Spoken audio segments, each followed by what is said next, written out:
आप सभी का ब्रेक के बाद एक बार फिर से इस्तकबाल है अपनी फेवरेट शो फिल्मी दुनिया में। आइए नजर डालते हैं कुछ और फिल्मी खबरों पर।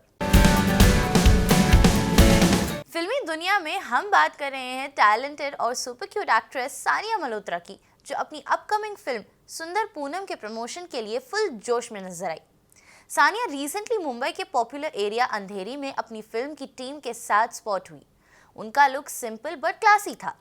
कैजुअल आउटफिट, मिनिमल मेकअप और वो नेचुरल स्माइल जो फैंस को इंस्टेंटली कनेक्ट करा दे। प्रमोशन इवेंट में सानिया ने मीडिया से बात करते हुए फिल्म के बारे में एक्साइटमेंट शेयर की। उन्होंने बताया कि सुंदर पूनम एक इमोशनल और रिलेटेबल स्टोरी है जो ऑडियंस को हंसाएगी भी और टच भी करेगी। टीम के साथ उनकी बॉन्डिंग भी क्लियरली विजिबल थी। सब लोग चिल मूड में थे, सेल्फीज ले रहे थे और फैंस के साथ इंटरेक्ट कर रहे थे।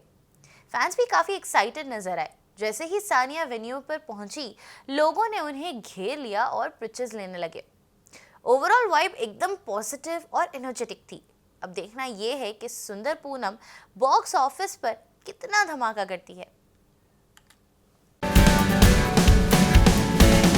रियलिटी टीवी स्टार और एक्टर शिव ठाकरे ने शो द 50 का पहला सीजन जीतकर सबको सरप्राइज कर दिया। फिनाले में उन्होंने स्ट्रॉन्ग फाइनलिस्ट फैजल शेख, फैजू, कृष्णा श्रॉफ और काका को टफ कंपटीशन दिया।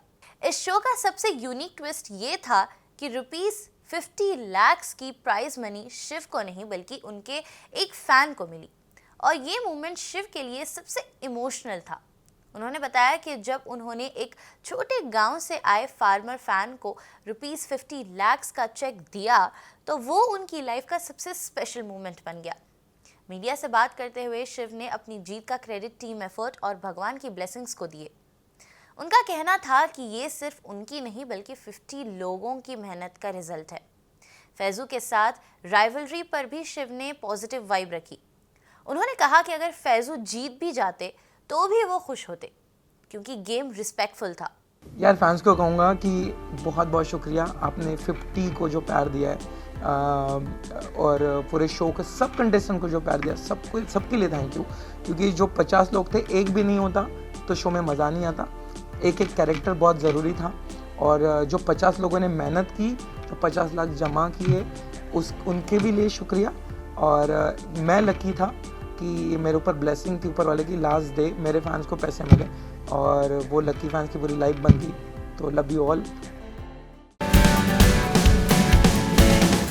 अपनी जर्नी को याद करते हुए शिव ने बताया कि 50 अलग पर्सनालिटीज को हैंडल करना सबसे टफ था, लेकिन उन्होंने हमेशा रियल रहने पर फोकस किया बिना अननेसेसरी फाइट्स के। फ्यूचर प्लान्स तो शिव ने हिंट दिया कि कुछ एक्साइटिंग प्रोजेक्ट्स पाइपलाइन में हैं। फैंस के लिए ये मैसेज क्लियर है, ड्रीम्स डू कम ट्रू, बस हार्ड वर्क और कंसिस्टेंसी की जरूरत होती है। सुपरस्टार अक्षय कुमार ने अपनी अपकमिंग फिल्म भूत बंगला को लेकर क्लियर कर दिया है कि ये एक प्योर फैमिली एंटरटेनर है। उन्होंने कहा कि आजकल अलग अलग जेनर्स की फिल्म्स आ रही हैं और हर फिल्म का अपना ऑडियंस होता है। जब हम फिल्म बनाते हैं तो ये नहीं देखते हैं कि क्या ट्रेंड चल रहा है, हम ये देखते हैं कि ये फिल्म अच्छी है या नहीं है, उस हिसाब से हम चलते हैं। हमने कभी नहीं सोचा था कि इसका ट्रेंड क्या होगा क्या नहीं होगा। तो इनको ये कहानी अच्छी लगी, मुझे ये कहानी अच्छी लगी, मुझे और इनको साथ में आना था। बड़े साल हो गए थे हम दोनों ने एक दूसरे से काम नहीं किया था। वहीं दूसरी तरफ धुरंधर द रिवेंज, जिसे आदित्य धर ने डायरेक्ट किया है और जिसमें रणवीर सिंह लीड रोल में है, बॉक्स ऑफिस पर धमाका कर रही। फिल्म ने सिर्फ 4 दिन में 761 करोड़ कमा लिए हैं और जल्द ही 1000 करोड़ क्लब में एंट्री करने वाली है। अक्षय ने धुरंधर को एक बेहतरीन फिल्म बताया, लेकिन साथ ही ये भी कहा कि वो अडल्ट्स के लिए बनी है। अलग अलग फिल्में होती हैं, आप मुझे पता धुरंधर की बात कर रही हैं, ऐसी कोई बात है। धुरंधर इज़ अ ग्रेट फिल्म, मैंने तो देखी हुई है। एंड अलग अलग फिल्में होती हैं, ये अलग है, बिल्कुल अलग है। धुरंधर जो है वो एडल्ट फिल्म है, ये है बच्चों के लिए, फैमिली के लिए फिल्म है। तो सबके अलग अलग इसके वो हैं। अक्षय कुमार के मुताबिक भूत बंगला बिल्कुल डिफरेंट जोन की फिल्म है। लाइट, फन और हॉरर कॉमेडी जिसे बच्चे और पेरेंट्स साथ बैठकर एंजॉय कर सकते हैं। डायरेक्टर प्रियदर्शन का भी मानना है कि ऐसी फिल्म्स का ऑडियंस बेस ज़्यादा वाइड होता है। फिल्म में परेश रावल, तब्बू, राजपाल यादव और वमिका गब्बी भी नजर आएंगे। अब देखना ये है कि भूत बंगला थिएटर्स में कितना मैजिक क्रिएट करती है। फिल्मी दुनिया में कभी कभी कमबैक स्टोरी भी ब्लॉकबस्टर होती है और इस बार ये स्टोरी है एक्टर आदित्य उप्पल की। फिल्म धुरंधर द रिवेंज, जिसे आदित्य धर ने डायरेक्ट किया है, बॉक्स ऑफिस पर धमाका कर रही है। सीक्वल में रणवीर सिंह एक अंडरकवर इंडियन स्पाई के तौर पर नजर आ रहे हैं। इस हाई ऑक्टेन ड्रामा में उप्पल ने एएसपी उमर हैदर का स्ट्रॉन्ग कैरेक्टर प्ले किया है, जो संजय दत्त के कैरेक्टर का राइट हैंड मैन है। उप्पल ने रिवील किया कि एक वक्त ऐसा था जब वो एक्टिंग छोड़ने का सोच रहे थे। ऑडिशंस हो रहे थे लेकिन कुछ क्लिक नहीं हो पा रहा था। फैमिली रिस्पॉन्सिबिलिटीज़ के बीच उन्होंने होप नहीं छोड़ी और फिर धुरंधर ने उनकी लाइफ चेंज कर दी। उन्होंने बताया कि सीक्वल का शूट पहले हुआ था और 3 महीने तक वो टेंशन में थे कि कहीं उनका रोल एडिट ना हो जाए, लेकिन रिलीज़ के बाद ऑडियंस का प्यार देखकर उन्हें लगा कि सब वर्थ इट था। सेट पर अक्षय खन्ना और संजय दत्त के साथ काम करना उनके लिए ड्रीम कम ट्रू था। It's a long process. I was in Delhi and one day I got a call from Mukesh Chhabra's office that we like to audition you for a character. And this is that time of my life where I was not very active into acting. I kind of left it long back. I was doing my own business. I was running an ad agency. So, I was constantly busy in my own business, things, work. But while he said that, this character really matches you, you should really give it a try. It's a beautiful feeling. I think the film is doing well. The entire cast, crew, the entire franchise, the brand has turned out really well. The audience are loving it. There is huge craze of the film. हौसला, ईंधन, बदला, ये 3 lines चल रही हैं. And the digital world has gone mad. So yes, Dhurandhar is all over the place. उप्पल के words में life ने मौका दिया और इससे बेहतर एंट्री फिल्म्स में हो ही नहीं सकती। टॉलीवुड की दुनिया की सबसे खूबसूरत और सबकी पसंदीदा एक्ट्रेस श्रीलीला ने इस हफ्ते एक प्रेस मीट अटेंड की डायरेक्टर हरीश राव के साथ। श्रीलीला अपनी न्यू फिल्म की सक्सेस की बात करने इस प्रेस मीट में नजर आई, जहां उन्होंने विमेन से इंटरैक्ट किया। इस इंटरेक्शन में जब उनसे पूछा गया कि वो विमेन ओरिएंटेड फिल्म्स कब करेंगी, तो श्रीलीला के कुछ बोलने से पहले ही डायरेक्टर हरीश राव ने बताया कि श्रीलीला के सारे फिल्म्स विमेन ओरिएंटेड ही होते हैं। తను చేసే సినిమాలనే వుమెన్ ఓరియంటెడ్ అంటే తను మెన్ ఓరియంటెడ్ చేయలేదు కదా जिसके बाद श्रीलीला ने बताया कि आज के दौर में ये ज़रूरी है कि हम स्ट्रैटेजिकली हर चीज़ प्लान करें और आज के फिल्मी ट्रेंड के हिसाब से ये भी बहुत ज़रूरी है मेरे लिए कि मैं ओनली वुमेन ओरिएंटेड रोल में पोर्ट्रे करूं और अपने आप को अच्छे से मार्केट करूं and surely I will come up with something like that soon. Practically speaking, ఒక artist కి కూడా, if you're a female actor, you need to build your market. So strategically, if I have to say, I think that's what I've been doing till now. ఇప్పటి వరకు నాకేంటంటే వచ్చినప్పుడు it has to be of that scale, అంటే I need to build my market accordingly. So I'm working on that and త్వరలో I'll be coming forward with something like that. Sreeleela से बात करते हुए पूछा गया कि फिल्म में वो एक एंटरप्रेन्योर सेल्फ मेड वुमेन का कैरेक्टर प्ले कर रही हैं, तो इसे रियल लाइफ में कैसे इम्प्लाई करना चाहिए, जिस पर उन्होंने बताया कि एंटरप्रेन्योर सिर्फ बिलोंग्ड फील्ड में बने ऐसा कोई स्पेसिफिक रूल नहीं है और ये ज़रूरी है कि हम अभी से स्कूल्स में भी ये स्टडीज़ बच्चों में इनकलकेट करें कि टैक्सेशन क्या होती है और कैसे हमें इसकी ज़रूरत पड़ती है रियल लाइफ में। See, I think entrepreneurs itself it doesn't always have to be in the field that you're currently working in, right?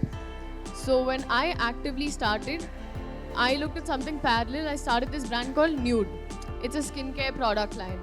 So this I did when I was 20. Before that, I feel like, especially as women, I wish they inculcated this in schools where they would teach kids about taxing, GST and all of this. But I learned it later on in life after a lot of mistakes because I didn't know where my money was going. So the first thing I'd ask everyone to do is educate yourself about where to put your money, how to invest correctly, what are safe investments, what are risky ones to bifurcate, and then once you have a safety margin is when you get into your first business idea.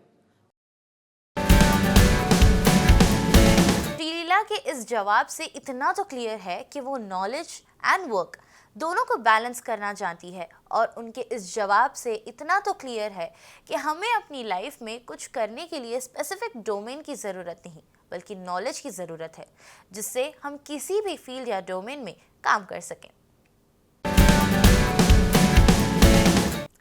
इस हफ्ते टॉलीवुड में एक और धमाकेदार event हुआ।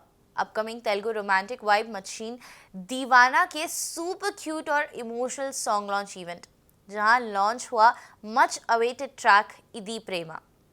Event full on energy से loaded था क्योंकि स्टेज पर मौजूद थे फिल्म के लीड कास्ट हर्षित रेड्डी और स्नेहा मणिमेगलाई, साथ ही डायरेक्टर श्रीकांत संगी शेट्टी।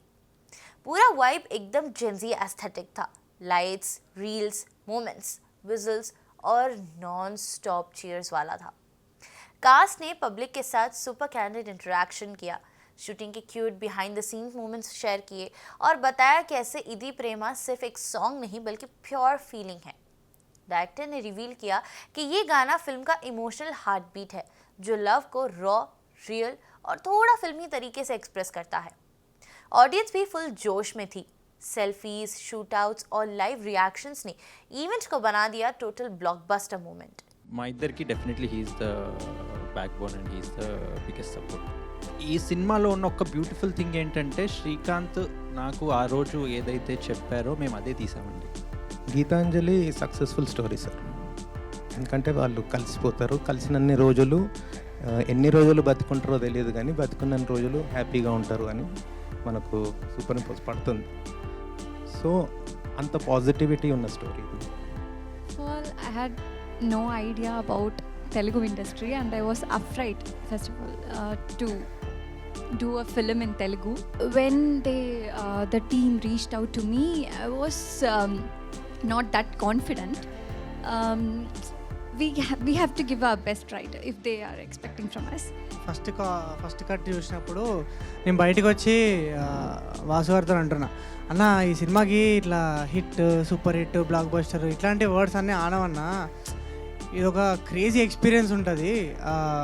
బయటకు వచ్చిన తర్వాత మీకు ఒక లైఫ్ చూసినాము అండ్ మీకు ఏమనిపిస్తుంది అంటే, అరే ఒకసారి ఆ మున్నాని అమ్ముని ఒకసారి కలిసి వద్దాం రా, అసలు ఎట్లా వెళ్ళి సికింద్రాబాద్ పోయొద్దాం రా అనే ఫీలింగ్ వస్తుంది. అంత హద్దుకుంటారు వాళ్ళ క్యారెక్టర్స్ని. అండ్ యా, ఐ థింక్ అదే చాలా హాయిగా ఉంటుంది.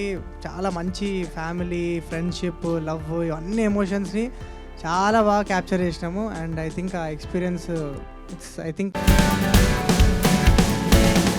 अगर आपको soft love stories, dreamy music और फ्रेश पेयरिंग्स पसंद है तो दीवाना डेफिनेटली आपकी वॉच लिस्ट में ऐड हो चुकी होगी। स्टे ट्यून, क्योंकि ये प्यार वाला राइड अभी बस शुरू होने ही वाला है। फिल्मी दुनिया में आज के लिए बस इतना ही। मैं मिलूंगी आपसे कल कुछ नए फिल्मी अपडेट्स के साथ। तब तक के लिए मुझे दीजिए इजाजत और आप देखते रहिए फिल्मी दुनिया सिर्फ मुनसिफ टीवी पर।